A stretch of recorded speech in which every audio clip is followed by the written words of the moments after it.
Leuk, ik zie hier de deelfietsen even in beeld. Leuk. Goeiedag. Bent u van de dienst van die fietsen, meneer? Ja. Dat is nu enkele weken dat de fiets hier aanwezig is in Hulst. Ja.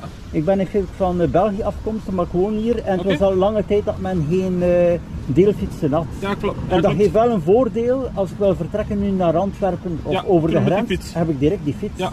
Ja, anders moest ik hier aan het busstation blijven wachten en zo. Nee, dat klopt. Maar er is wel nog een verbetering nodig. Volgens waar de Hengsdijk is er geen dropzone. Nee, maar dat is de stad die dat kiest. De stad kiest dat. En dat is wel lastig, want als men dus hier komt en men heeft geen busverbinding, er is maar een bus per uur, kan men niet meer weg.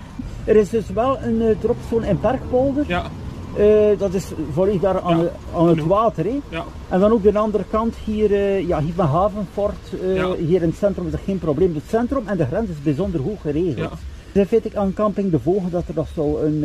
Ik kan het vragen. Allee, succes met de fietsen. Dank u. Ja, oké, dank u.